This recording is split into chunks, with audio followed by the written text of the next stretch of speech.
လက်မနဲ့ခွဲရှိပါပြီ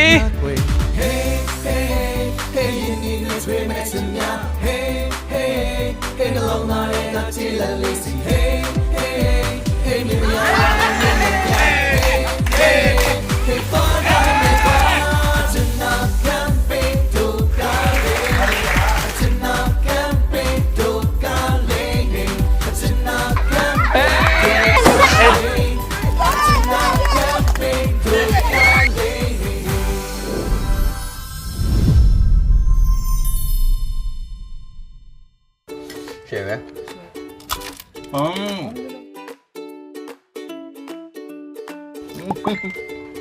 ရှယ်ပါ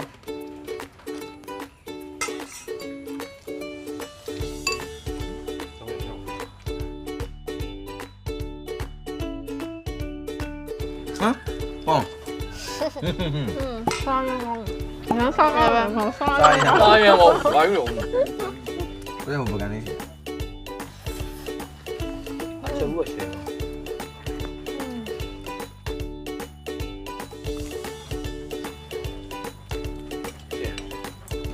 ဒါဒီကောင်အကောင့်မပြတ်ဘူးဟိုအဲ့လိုမျိုးမပြနိုင်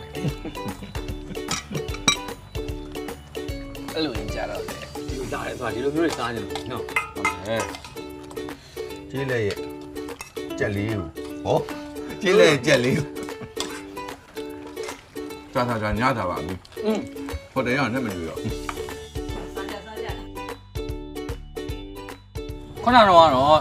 ကျွန်တော်ရွာနေတဲ့မိုးကိုနည်းစိတ်တူတယ် ဟုတ်တယ် နော်ကျွန်တော် location ရှောက်ကြည့်ရယ် ဒါပေါ့ဗျာဒါ နော်ပျော်စရာလေးဖန် ကြော်ကြလေးဖန်တီးကျင်တာ ဒါပေမဲ့ခုမိုးကိုကျေးဇူးတင် ဘာဖြစ်လို့ ကြက်ဘူးကောင်းကောင်းလေးစားလေ မိုးအမတ်တရကြက်ဘူး မိုးအမတ်တရကြက်ဘူးခင်းချက်တာအရန်ကောင်းပါလေ ကောင်းတယ်ကြည့် ကျွန်တော်တို့ဒီအကျဉ်းသားကမ်းဘေးတို့ကားလေးအစီအစဉ်အဖွဲသားတွေကိုတို့ချက်ဘူးနဲ့တဲခင်းအခန်းနဲ့အမေနဲ့ဘယ်လိုခေါ်လဲ တော့တန်းတန်းစိတ် ဒေါ်တန်းတန်းဆိုစစ်တလုံးတတိယနေမှာ မိတန် နော် တော့ဘယ်တော့မှမေးလို့မပြပါဘူး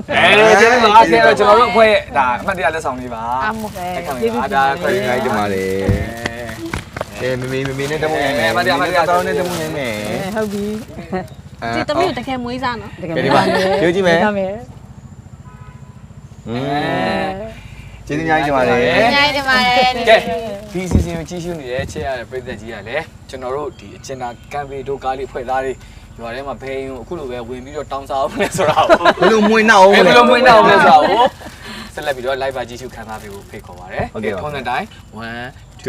3အကျဉ်းသားကံပေဒုက္ခလေးယေ မမေအလေကောင်မကြောင်းရင် ကဲအဲ့ဒါသွားပြီ အမေတတာ ဆက်လက်ထွက်ခွာမယ် ကဲ မေတန်းတ ဘိုင် ဘာနေမလဲ ကဲတို့သားမီးမြောက်ကြရင်မေတ္တာနော်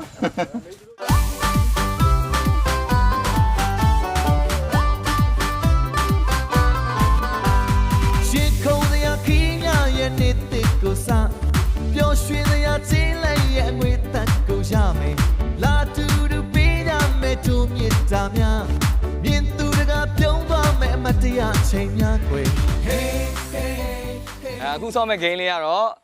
ဒီဘက်မှာ၄ယောက်ရှိမယ်ဒီဘက်မှာ2ယောက်ရှိမယ်เนาะဖျောင်းနိုင်တဲ့မီးကြည့်ကိုလာယူပြီးတော့မီးရှို့ပြီးတော့မီးမငိမ့်မဲ့နဲ့ဒီဘက်ကိုရအောင်လာနိုင်တဲ့အသင်းကအနိုင်ဖြစ်ပါတယ်ဆိုတော့ game စီကန်းတွေကတော့ခုနပြောပြပြီးသားဖြစ်ပါတယ်เนาะ ready နော် ကိုတဲ့ဒီကပုံဝင်းနေရနော် ရွှေရှင်နဲ့တိုးပေးလိုက် ဝေးပါဦး ဝင်းလေရပြီ ဟုတ်ပြီနော်စမယ်နော်စမယ်နော် ဟုတ်သတိထား ဖျောင်းနိုင်သမားဒီဘက်ကိုရောက်မှမီးကြည့်သမားထွက်လို့ရမှာနော် โอเค ကဲစမယ်စမယ်1 6ထိမဖိဖိ 2 တော့ တော့ ဖျောင်းနိုင်ကိုရေးယူမယ်ဖျောင်းနိုင်ကိုရေးယူမယ် ဖျောင်းနေဖျောင်းနေโอเคမပေးမနဲ့ ဖျောင်းနိုင်သမားရောက်ပြီကနေမီးကြည့်သမား မင်းပေးလိုက်ပေးလိုက်ပေးလိုက် မီးကြည့်သမား ကဘောဘီချီရှိုး ချက်ချက် လုံးနေဟော ဟိုဘက်ကိုရောက်နေတာလာကြည့်တော့တို့သားလိုက်တာနာကတ်ကြည့်ရတာ အမရောက်လေတော်လိုက် ငိမ့်သွားပြီပြန်လာမယ်နော် အဲ့ဒါကလာကြည့် ငိမ့်သွားပြန်လာမယ် ကလာကြည့် အမိုင်းထုံးအမိုင်းထုံး ဒီလိုက်ကြည့်နော် ဒီတော့ဒီတော့ လိုက်ကြည့်တော့သွားနေပြီသွားနေပြီသွားနေပြီ တက်ကျူအောင်တာ သွားမယ်လာ ရမီ ရမီ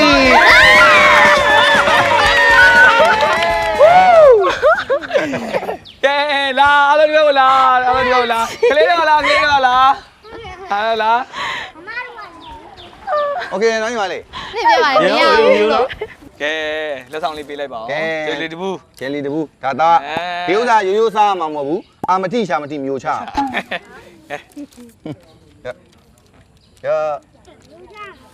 ရမျိုးချငါဘယ်လိုလုပ်အောင်အောင်ညိနေ လဲပေးပါလားတဲ့ ဟောဒါရအစိမ်းအောင်လေ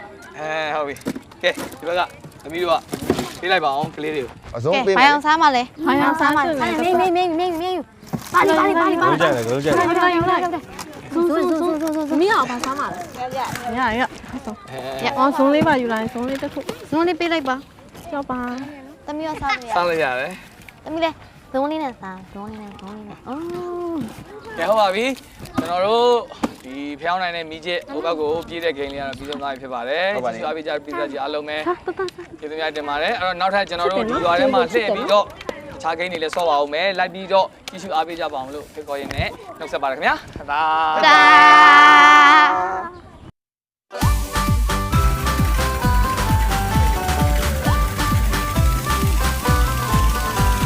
ရှင်ခုံးရခင်းရရဲ့နေ ဟယ်လို ပျော်ရွှင်ရ မင်္ဂလာပါ ဝေးတက်ကိုရမယ်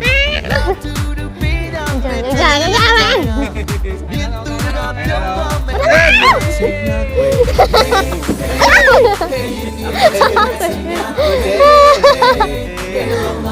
ကျေးဇူးပါတော့ကောနော်လာ ဒီပါ မမတပါ လာကြုံနော်ပြမသားနဲ့ လာဆုံးနော် ကဲပါမယ် လာမကြုံပါဆိုလို့ ခဏချွတ်ဘုန်းကြီးကြောင့် လာမကြုံပါဆိုလို့တခါလဲပြောတာကဲ ဘိုးကြောင့်ရှေးအောင်ကြောင့် ကြောင်ရောနော် လာပါတဲ့တပါဝါရဲ့ချီသွေးနာပြီပြုံးများနဲ့ကျူစုံနေပြီစိတ်လိုက်နဲ့ရှိပြေးနဲ့ချီလာလေးစီကံပေးမဲ့ချင်နာဖြစ်သည်အချင်နာကံပေးတော့ကားလေ အချနာကံပေဒိုကာလေ အချင်နာကံပေးတော့ကားလေ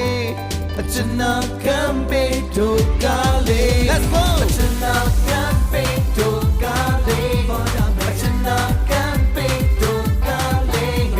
အချင်နာကံပေးတော့ကားလေ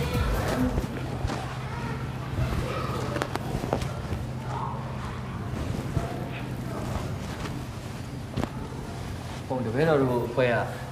အကျဉ်းနာကမ်ပီဒူကားလေးဆိုတဲ့အစီအစဉ်နဲ့ပေါ့လူရွာတွေကိုရှောက်သွားတယ်ရှီအောင်ဘုံကျောင်းတွေဆိုဝင်ပြီးတော့လေးလာတယ်ပေါ့နော်ရွာဒလေးစရိုက်တွေကိုလေးလာတယ်ပြီးတော့ရွာလူတွေနဲ့ပြောပါအဲ့လိုဂိမ်းတွေဆော့တယ်ရွာဒလေးရွာစားတွေချက်စားတယ်ပေါ့နော်အဲ့လိုအမှတ်တရတွေလိုက်ရှာနေတဲ့အဖွဲ့ပေါ့ဗျာတပည့်တော်ကတော့တားညီပါဗျာတပည့်တော်တရုပ်ဆောင်လည်းလုပ်ပါတယ်ဒရိုက်တာလည်းလုပ်ပါတယ်ဒါကတော့ မိုးဆက်ပါဗျာ သူက ပြီးတော့နေသိအေးအောင်ပါဗျာ တပည့်တော်မှာခိုင်စင်တယ်ပါခင်ဗျာ ပြီးတော့မှအနှစ်ပါရှင့် ဒီအကြောင်းနဲ့ပတ်သက်ပြီးတော့လေနောက်ဒီရွာနဲ့ပတ်သက်ပြီးတော့ဘုံတမိုင်း ဒီကျောင်းကတကယ်ဟောပေါ့နှစ်ပေါင်း100အစိတ်ရှိပြီပေါ့သူကတီထောင်တာက1980ကအဲကျောင်းတကာဥရွှေဝင်းအကြီးဆောင်ဆိုတဲ့လဲပိုက်ကိုတော့အင်္ဂလိပ်ကလဲပိုက်ချင်းတထေးတွေပေါ့အဲလဲပိုက်ချင်းတထေးတွေကပထမတင်သားကျောင်းတီးလိုက်တာစတီးတာအဲ့ဒါရဒီဟာရတုတ်တန်ကြီးတော့ပညာကုန်ကြီး တင်ပါဗျာ ပညာကုန်ကြီးအဲ့ဒီကျောင်းဆောက်ဖို့အတွက်ကိုဆရာတော်ကြီးတွေကနေရာချပေးလိုက်တဲ့ခါကျတော့အဲ့ဒီအလောင်းတွေပါတွေပေါ်ပလိုက်ပြီးတော့ဗောလေဒီပြတနေရာမြေထဲသွားဆွန့်ပြီးတော့အဲ့ဒီတက်သားကျောင်းစတည်တာ1980 အော်တင်ပါ အဲ့ဒီတက်သားကျောင်းကြီးပြီးလဲပြီးရောတက်သားကျောင်းကြီးရှိနေတဲ့အချိန်မှာပဲဒီမှာဦးဇင်းတို့အဲ့မှာဒီကျောင်းမှာပါဆိုတော့ဘုံကအင်္ဂလိပ်လက်ထက်ကအထက်တန်းကျောင်း တင်ပါ ဘာကအထက်တန်းကျောင်း တင်ပါ ဘာကအထက်တန်းကျောင်းကြီးအဲ့ဒီထက်တန်းကျောင်းကြီးကပွဲကကြရင်နဲ့မိုးအဲ့လိုလျှက်တဲ့ထလဲရွာလဲရွာကျောင်းမော်ရွာသားတွေကတက်လဲပြီးလဲပြီးရောကျောင်းကြီးကတက်သားကျောင်းကြီးကကျိုးကြပါဘုရားထုတ်ဆွရောက်ဆွတွေနဲ့လောက်တာ တင်ပါဗျာ အဲ့ဒါနဲ့ပဲအဲ့ဒီကျောင်းတကာရဲ့တမက်ဖြစ်တဲ့အခုဟိုတခါကြီးဓာတ်ပုံမှာရှိတယ်ဥဖိုးကြိုက်ထွန်ညာမကြီးသူတို့ကလည်းလဲပိုင်ရှင်ပဲဒီနားမှာဘယ်လောက်လဲဧကပိုင်လဲဆိုဧက3000ပိုင်တယ် အော် လဲပိုင်ရှင်တတိယ တင်ပါ အဲ့လဲပိုင်ရှင်တတိယကနေပြီးတော့အဲ့ဒီသူ့ရောက်ခတ်မှာကျောင်းတက်သားကျောင်းကြီးကိုသူကတိုက်ပြန်ကုန်ပလိုက်တာတိုက်ပြန်ကုန်တဲ့ခုနှစ်က1929ခု တင်ပါ ဟိုနှစ်ပေါင်း96နှစ်ရှိပြီပေါ့96 90ပုံဖြစ်နေပြီပထမတက်သားကျောင်းကြီးက တရားနဲ့အစိတ်ဖြစ်သွားပြီ ဟုတ် ဒါ ဟို1880 1880 1290 ပထမတေသားကျောင်းဆောက်စားဆောက်တာတင်ချိုင်ကုန်းကြီးကိုရှင်းပြီးတော့ကျောင်းတီးလိုက်တာပေါ့အဲ့မှာဟိုးအညာဘက်ကနွဲနီဘက်ကဆရာတော်ကြီးတေကျောင်းဆရာတော်ဆိုဆရာတော်ကြီးစတရင်သုံးတာအဲ့ဒီကျောင်းကြီးကြိုးကြသွားတော့သူတမက်ကလည်းတထေးကိုဒါပေမဲ့ဒီတမက်ကတော့ဖုံးကျောင်းလာတဲ့အရာသူ့ရဲ့သမီးကတော့ဒီဒေါ်ညီမာကြီးဆိုတာတထေးသမီးသူက1ယောက်2ယောက်တည်းရှိတာအဲ့ဒီဒေါ်ညီမာကြီးနဲ့ဖုံးကျောင်းသားနဲ့ကိုရှင်းတော်ဆရာတော်ကြီးကဆက်ပြီးတော့ပေးစားလိုက်တာသူကအရင်ချင်းကြည့်တော့ဥဖို့ကြိုင်ကအရင်ကြီးတော့တထေးဖြစ်သွားတာ တင်ပါဗျာ တတိယပြီးတော့လေက3000ချမ်းသာတယ်သားသမီးတွေအမွေပေးတော့မှပြည်တောင်းတဲ့ချင်းပြည်တယ်ပြောတာပဲရွှေငွေကြောက်တံပြဲများကိုအဲ့လိုချမ်းသာတာအဲ့တတိယသူကဒီမှာတကြောင်ဦးဇင်းတို့ဥမင်60မှာတကြောင်ဒီပုံစံပဲနောက်ပြီးတော့ပခုတ်ကူလွယ်နီမှာတကြောင်သူရက်ဒီဇာတိပေါ့ဆရာတော်ကြီးရဲ့ဇာတိမှာတကြောင်3ကြောင်ဆောက်တာပုံစံတူသူ့လောက်တော့မကြည့်ဘူးဟိုကြောင်းနေရဦးဇင်းစုံစမ်းကြည့်တော့အဲ့ဥမင်60ငလင်မှာတော့ပါသွားပြီပြောတာပဲငလင်ပေးတဲ့တင်ပါပြီအကြောင်းအဲ့လိုတမိုင်းရွာလဲနှစ်ပေါင်း100အဆင့်လောက်ရှိပြီတည်တာလမ်းတမိုင်းဆိုပြီးတော့ဟိုလမ်းတမိုင်းပဲရှိတာဒီဦးဇင်းတို့ဒီဖုန်းကြောင်းနေစားပြီးတော့ဟိုတရားတွေ့လား တင်ပါဗျာ ဟိုချက်ကူလာတဲ့ တင်ပါဗျာ အဲ့တရားဆိုရင်ပေပေါင်းဦးဇင်းတို့9663ပေလား5ပေလားမသိဘူးအဲ့ဒါတမိုင်းဒါမှမဟုတ်သူ့လမ်းတမိုင်းလို့အမည်မဲ့တာ အော်လမ်းတမိုင်လမ်းတမိုင်ဖြစ်သွား ဒီတမိုင်းပဲရှိတဲ့ရွာဟိုအရှိကိုရွာဒီလိုက်လို့ဟိုတော့ကလမ်းတမိုင်ပေါ့ဒါနောက်ခုခေတ်ကာလရွေးလို့တော့လမ်းတမိုင်ဖြစ်သွားတာတားနဲ့ပြောင်းသွားတာပေါ့ အော် တင်ပါဗျာ အော် အဲ့လို တပည့်တော်မသိဘူးဟိုရိုးရအခေါ်ပေါ့အော်မဟုတ်ဘူးတမိုင်ပဲရှိလို့ တမိုင်ရှိတဲ့ဒီအနေထားအကျယ်ဝန်းတဲ့ဒီလိုတော့လမ်းတမိုင်လို့ခေါ်တာလမ်းတမိုင်လို့ခေါ်တာဒါပေမဲ့နောက်ကာလရွေးလို့တော့လမ်းတမိုင်ဖြစ်သွားအော်ဒီမှာကျတော့ဘာလူမျိုးများလဲ ဒီဗမာပဲ ဗမာတွေပဲ ဗမာကြီးဘုရားဘာသာဗမာလူမျိုး အဓိကတော့လေပေါ့လေလောက်ကြ လေလုတ်တယ်ဟိုတော့ကတည်းကဓနီလုပ်ငန်းလုပ်တယ်အဲ့လိုပေါ့လေဟိုတော့ပိုက်ချတယ်မြစ်ကိုတွက်ပြီးတော့ပိုက်လုပ်ငန်းလုပ်ကြတယ်နောက်ဘက်ကလူတွေကဘက်ကလူတွေကတော့လေလုတ်သမားများတယ်လေယာကိုင်းညွန့်လုပ်ကြတယ်နောက်ကုတ်ရောင်းကုန်ပဲစပားရောင်းဝယ်လုပ်တယ်ဟိုဒီချောင်းကောသွားတော့ဒီချောင်းကကတော့အေယာဝတီသင်္ဘောတော်မှာခုနကရန်ကုန်နဲ့ကြုံလေးကိုဒီချောင်းကခုတ်တာအနေကြီးဦးဇင်းတို့ခန့်ငယ်ငယ်ရဦးဇင်းတို့ဆိုဦးအသက်50ကျော်ပြီပေါ့လေအဲ့ဒီအရွယ်လောက်ကတော့မှဆိုရင်ဒီရကြလို့ရှင်တော့10တောင်ထိုးဝါကိုမမီဘူးအဲ့လိုနဲ့ တော်တော်နဲ့တော့ အခုမှခေါ်သွားတာအဲ့ဒါဟို6မှလည်းတပြင်းနဲ့ကျင်းလာတာဟိုတော့မြစ်ကြီးဟိုလမ်းသမိုင်းရွာကြီးရဲ့အဆက်ကြီးသွားရောက်တယ်ကျဲကြီးအဲအစိုးရနှစ်ခါဖောက်ပေးတယ်တောင်ဘူးဆက်တွေလည်းလေမရတော့ဘူးသူကလည်းရဒီမြောင်းမြပသိမ်ခရိုင်နဲ့ဖြာပုံခရိုင်ကိုဒီလမ်းပွားလို့ရှိရင်စီနှစ်ကလမ်းပဲကုန်တယ်ဒီမြစ်ကြီးကပတ်လို့ရှိရင်နှစ်ဘုံကုန်တယ်အဲ့တော့ကွာအဲ့ကြောင့်မို့ဒီချောင်းကအသုံးဝင်တယ်။နောက်သမောတွေကရေတက်ဆိုလို့ဖြတ်ပြီးတော့သွားနေကြတာ။အဲ့လိုနေလဲတမိုင်းအားတော့တော့အကျယ်ကြီးတွေကြီး တင်ပါဗျာတင်ပါ ဘုံဒီကျောင်းမှာတင်းသုံးတာပဲနဲ့ ဟိုအနေဟောလောက်ရှိပြီ16နှစ် 16နှစ်ရှိပြီအော်တယ်ပါဒီမှာအခုလောလောဆယ်ကိုရင်နေဦးစင်းနေ ကိုရင်ပါ43ပါရှိတယ် ကိုရင်43ပါ ။ဦးစင်းကဟောတောစာတင်တိုင်ကလေးပေါ့ ဒီမှာ စာတင်တိုင်ကလေးလောက်တာတယ်။နောက်ပြီးတော့ပရိုက်တာပေါ့မိဘမဲ့ကလေးလေးတွေအဲ့လိုသူများမမွေးနိုင်တဲ့ဒီလိုလာသားတရက်သားအရွယ်နှစ်သားအရွယ်တွေကိုမွေးပေးတာတယ်။အဲ့ဒါလေးအခုတေးပေါက်စာလေးတွေကတော့အဲ့အယူဟာလေးအဲ့လေးတွေမွေးပြီးတော့ဟောပေါ့ဒူးမဲ့တိုက်ပြီးတော့မွေးပြီးတော့ကလေးတွေကိုဟိုလုပ်ပေးတာပေါ့တနာလို့ အော်တမန်တော်တားတယ် ကလေးတွေကို စာတွေပါတင်ပေး စာ တ တွေ ယ် တင်ပေး တင်ပါဗျာ တိုက်လုပ်ပေးဟိုငယ်လက်ကြီးဆောင်ဝဲဖြစ်တဲ့တန်က43ပါရှိတယ် တင်ပါ အဲ့ဒါဆောင်ဝဲခမမျိုးမှာ တင်ပါဗျာ အဲ့လိုတက်ဖြစ်တာအဲ့လိုလုပ်တာပေါ့ပရိယတ်တိပေါ့ ပရိယတ်တိ တင်ပါတင်တိုက် အဲ့လိုလမ်းသမိုင်းအဲ့ဒါပဲဒီလိုပဲမျိုးဖလာတော့လဲပဲလုပ်ကြတာဒီကျောင်းတကာကပြည်သူပိုင်းသိန်းလို့တကာကြီးရတယ်လေဧက3000လုံးသိန်းခါလိုက်ရတာလေသိန်းတော့သူသားသမီးမြင်းမြစ်တော့ကြာနေတယ်ဒါပေမဲ့သူတို့ကလာပြီးတော့ပြန်ပြီးတော့ထောက်ပံ့ပေးတာပေါ့ဒီကျောင်း တင်ပါ ကနုတ်တွေပါဆိုလို့ရှိရင်နော် ဒါရွှေ3ဘိတ်သားချတာ အော် ကျောင်းတစ်ကျောင်းလုံးရွှေအစ်စ်3ဘိတ်သား အော်ရွှေစစ် ကျောင်းတကာအဲ့လို တရားတွေကကောင်းနော် ရွှေစစ်ကကြီး အော်ရွှေစစ်တယ်နော် အော်တင်ပါ ပေါ်ပြီးမှတပည့်တို့ လမ်းလေးမှာပြိုသွားတယ်မစိုးရင်တွေ့လား တက်ပါဗျာ သူတို့နေခဲ့တာပဲအဲ့ဒါ10ဘိတ်သားချတာလား အော် စိုးရင်တဲ့မှာရှိပြန်အဲ့ဒါ3ဘိတ် တော့ဒါရွှေစစ်တယ်နော် ရှေ့တော့နေကဒီမှာဒါရွှေချတာလေဒါတော့မှဒီကျောင်းတကာဒီသားလေးအောင်ဒါကြီးကလေစစ်စည်းတုပ်ပြီးပါပြီရွှေချဖို့ဖျားကန်းနဲ့တပြေးနဲ့မလုပ်ပါနဲ့ကွာအပေါ်တက်ကိုတော့ဒီတိုင်နေတော့မချပါနဲ့ဆိုတော့ကျောင်းတကာရက်လိုက်တာအဲ့တကယ်ကြီးကဒါမန္တလေးဒါနှစ်ပေါင်းဒါရာကျော်လက် ဒါကြောင့်လဲအောင် ဟုတ်ပါဘူးရက်လေဒီတစ်သားဒူကြီးတွေထဲမှာဒီနှစ်ထပ်ပန်းသုံးထပ်ပန်းထွင်ထားတာ တင်ပါဗျာတင်ပါဗျာ အဲ့လိုရှိရနော် ဟုတ်ဗျာတပည့်တို့ပြီးလို့ရှိရင်ကျောင်းတစ်ချက်လိုက်ကြည့်ကိုပြောပါပြီးတော့တပည့်တို့နည်းနည်းလေးအချိန်လင်းသွားဒီမှာလဲညအိတ် ရတယ် မိုးကချုပ်နေဒီမှာပြန် အဲ့လို ဘာဆိုရင်ငါကြီးကလည်းအဲ့ဒါသူများနိုင်ငံခြားပို့တာလည်းပါသွားသေးတယ်ဥစားတယ်ကြီးဒေါ်လာ9000နဲ့ ဟုတ်ပါဗျာ ဟိုရွှေလောင်းတရားမှာဦးဇင်းတို့လိုက်လို့ပြန်ရလာ အော်တင်ပါဗျာ အဲ့ဒါဒေါ်လာ9000 ဟုတ်လား ဟိုထိုင်းကိုပို့တာ အော် တောင်းဝေကားနဲ့လာတယ်ကွာ အော် ခိုးอ่ะ ဟမ် ခိုးอ่ะ ဟုတ်ပါလား ဟိုကဩ ဘာသာကြားကြီးအဲ့ဒါနဲ့ဦးဇင်းတို့လိုက်တော့မှအဲ့ဒါပြန်ရတာ ဟုတ်တပည့်တို့ပြီးအနီးကလေးသွားဖို့ ဒါအံ့ပေါ်လေးဒါမှန်လို့စီလို့ခေါ်တယ်ဒါရှေ့အောင်နဲ့ဦးဇင်းတို့လည်းလေးလာတော့လေအဲ့ဒါမတက်တန်မှုရှိတာ အာ ထိုင်းကိုပို့တာ တင်ပါဗျာကဲအဲ့ဆိုလို့ရှိရင် လွတ်လပ်တော့နေ တင်ပါ တော့ အဲ့ဒါဖုန်းဝပြီးပါအောင် ဟုတ်ကဲ့ဟုတ်ကဲ့ကျမ်းပါ ဆိုတပည့်တော်မှာ လုပ်ပါပြီ ရေးရစုမယ်ပြီးတော့ အဲ့လိုဒီကကြီးတမိုင်းရတော့ တင်ပါဗျာအဲ့ဒီဘက်တော့ကျောင်းနည်းနည်းပါပတ်ကြည့် အပတ်ကြီးပဲကြီး တင်ပါဗျာ နော်စိတ်ချမ်းသာတော့ တင်ပါဗျာ တမဖေရ ဒေါ်လာတာနေ တင်ပါ တမဖေရ ဟင်းမောင်းလေးစောင်းတယ် လက်ရည်ရှေ့နော် ရှေ့ကြီးနော် ရွှေ3ဘိတ် ဘုဆရာဦးထွန်းလာဦးထွန်းလာ ဦးထွန်းလာ ဘုဆရာမန္တလေး မန္တလေးအဲ့ဆိုတကယ်ဦးနော်တကယ် တကယ်အဲ့ဒါရှင်းတယ် တကယ်ကြီးထူးတာဆေးရတော်တော် ဒီမှာလေတရားကြည့်လေ night ဟမ် ကိုယ်လိမ့်နေ အလိန်လေးထူတာနော်လက်ရမတော့ဘူး မလွယ်ဘူး ရှင်းအောင်စင်းနေနော် ဒီဟာလေးကမင်းကိုတင်ကြည့်နေ ဘယ်ရုံမင်း ဩဖေအောင်ငေးကြည့်အောင်ငေးသူ ဒါဟိုဒီပလင်ကတန်ဖိုးဖြတ်မရဘူးဆိုတော့ဒီကြောင်း လက်ရည်တာ အရင်ကျွတ်စိတ်ဖြစ် နော် အနုစိတ် နှုတ်ဆက်လာကြီးအဲ့ ဟောတော့လက်ခိုက် မှန် ဘူး စီရွှေချတာပေါ့အဲ့လို ဒါပေါ့တ မှ မီး န်စီရွှေ ဒီမှာ ချ လေး ဒီလိုလေဒါရလည်းဖွင့်နေနော် ဟုတ်တယ် ဟောဖွင့်နေလက်ရတာအသေးတာ အဲ့ဟိုသဘောကျရင်လည်းကြာနေတယ်နော်တကယ် ကံကောင်းတော့နိုင်ငံခြားမပါပါဘဲနဲ့ပြန်ရောက်လာ ဟုတ်ပါ တကူကြီးရလို့ပြော ဒီအောက်ကတင်ချကြည့်နိုင်ဒီအောက်မှာပါကြည့်မယ် ရှင်းအောင်ကလို့နော် ဒီဥစ္စာတွေကစတန်ဖိုးကြည့်တာ อืม နော်ဟိုတန်ဖိုးဖြတ်မရဘူးဒီ ဟိုဟာနဲ့တူတယ်ပါလေမန်းလေးနန်းတော်တွေကဟာနဲ့တူ အဲ့လိုပဲလေဒါမှန်စီရွှေချပဲလေပါလေ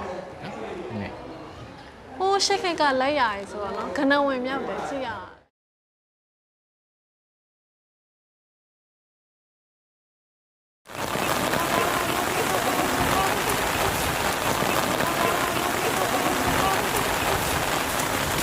အခုကျွန်တော်တို့ရိုက်ကူးရေးလုပ်ဖို့စီစဉ်ထားတော့မှာမိုးကရွာချလာတယ်ရွာချလာတဲ့ခါကျတော့ဘယ်လိုလုပ်ရလဲဆိုတော့ကျွန်တော်တို့ကရိုက်ကွင်းကိုရက်ထားတယ်ဒါပေမဲ့အဖွဲ့ကမနေနိုင်ဘူးတအားရိုက်ရှင်တယ်ဆိုတော့အခုကျွန်တော်ဆက်ဖွဲ့နဲ့ဒီကရွာသားတွေနဲ့ကျွန်တော်အဖွဲ့နဲ့ဘိုးရမှာဘလို့ကံမှာဖြစ်ပါတယ်ဒါပေမဲ့ကြည့်ရှုအားပေးကြပါဦးလာခမလ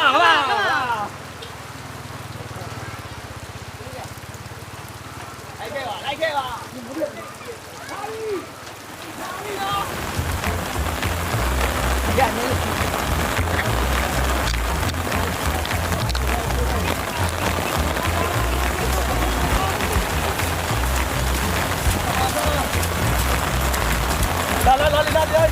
ာပြောတယ်ပြောတယ်အာကျွန်တော်တို့ဘိုးသမားနဲ့အောင်ဖြစ်ပါလေဘိုးသမားနဲ့အောင်ဖြစ်ပါဘိုးသမားနဲ့လာပြီဘိုးသမားနဲ့လာပြီ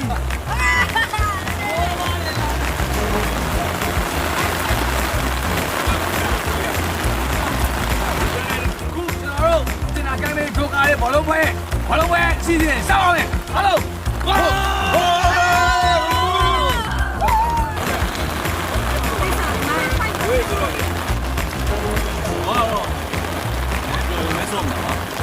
ကလေးတွေကိုနိုင်မကျင့်ပါဘူးခင်အားလည်းမသုံးပါဘူး ဟုတ်ကြီးအညာ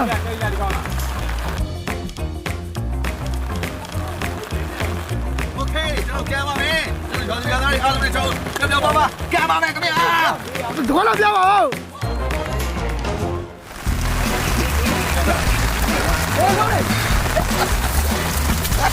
ဟုတ်ကြီး ဟုတ်ကြီး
တော့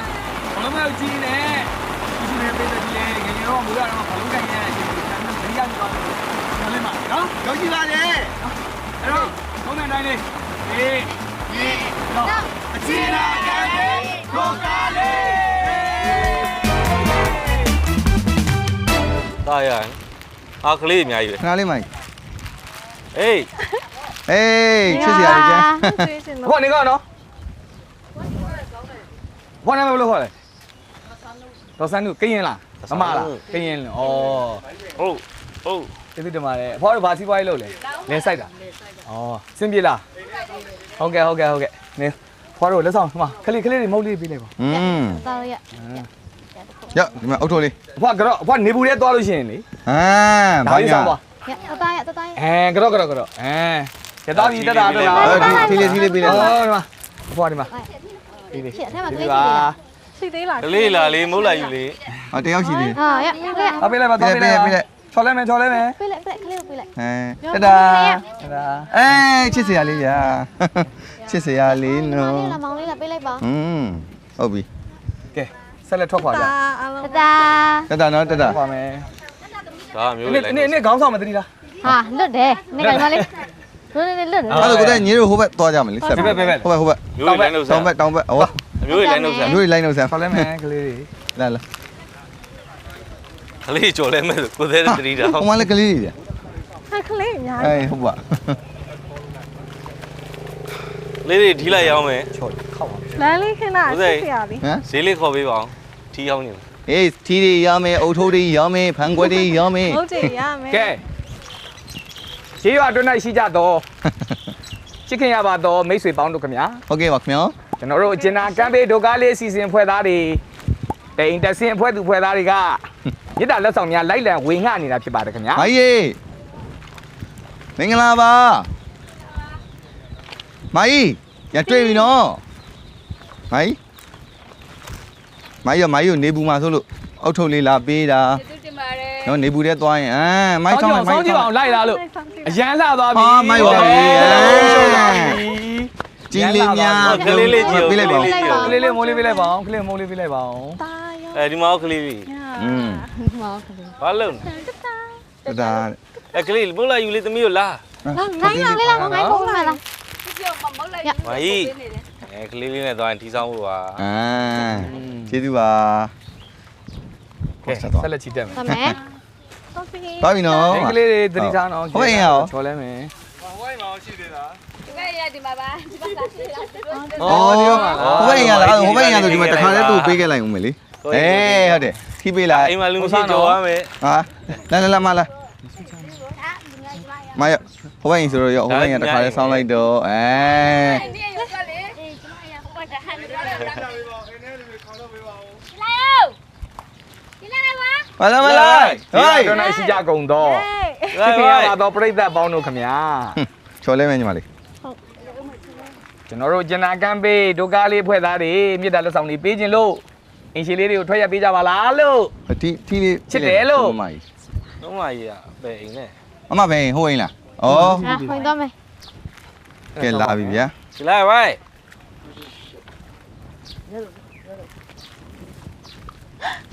မဟုတ်ဘာလို့အတင်းနေလိုက်တော့နေ မဟုတ်ဘူးကဒီဘေးလေးကိုကြမှာလို့ ထဲမှာလူရှိကြလား ဒီမှာလေး ဟောဒီမှာ ဟုတ်ပြီလား မမြင်ကကြော်ကြည့်နေကြော်ကြည့်နေ ခုနရောအမဒါအမတို့အိမ်ရှိမှာဆိုဟာအင်းရတော့ ဒီသား တတာ တဒါ မကြီးတတာ ကဲအဲ့ဒါဆိုရင်ရွာတန်းပုံသွားပြီနော် ရွာတန်းကုန် ပုံသွားပြီ ဟိုးပဲချမ်း ဒါကြလဲဆောင်တဲလေးပေါ့ ဟိုဘက်မှာ ပြေတော့ဟိုကသွားလို့ဒီလိုရှိတယ် ဟုတ်လား ဟုတ်ဒါကြလဲဆောင်တဲလေး ဒီဟာပဲရှိ ကဲ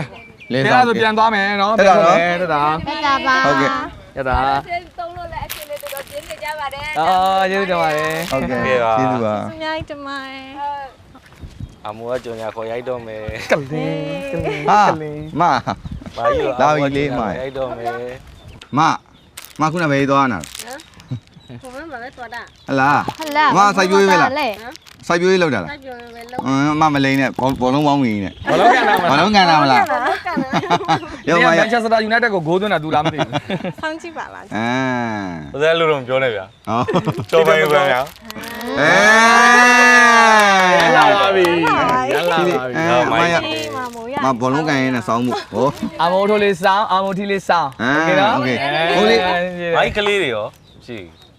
မိုက်ကလေးတွေရောတဲ့ ကလေးရတော့မွန်းတလေးမှာဟိုတာလောက်တော့လောက်တယ် ဩကဲ နောက်တော့မန်လေးလိုက်ပေးလိုက်မယ်နော် လိုက်ပါနော် ကောင်းပြီနော်အမမောတော့ပြီနော်ဟုတ်ကဲ့ ဒါဒါ ဒါ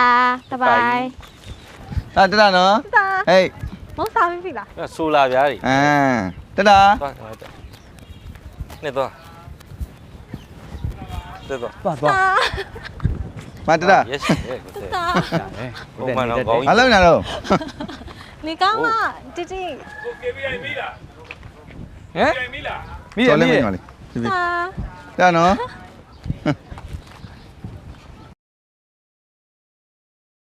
ကင်းပေးတိုင်း မင်းလေးမဟုတ်အော်ရပြီ ဟောညီမလေးလာပါညီမလေးလာ ဟုတ်လား ရာ ငါရမ မလေးဘစ်ကစ် ရမရဒါလေးဆောင်းမယ် ညီမလေးပြလိုက်ပါ သမီးလုံးမယ်မယ်ရာလေးကိုဒီလိုလုံးလား ညီမလေးက ဘူးတူတူတူတူ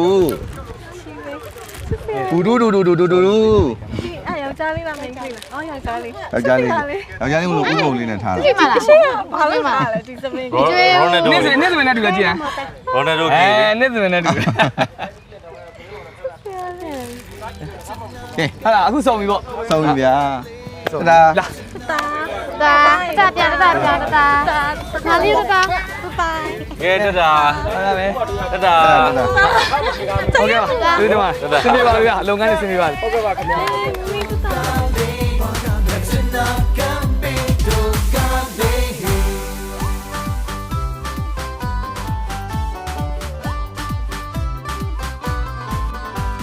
ရှစ်ခုံးရခီးမြရဲ့နေတဲ့ကိုစား အောက်ကြပါပြော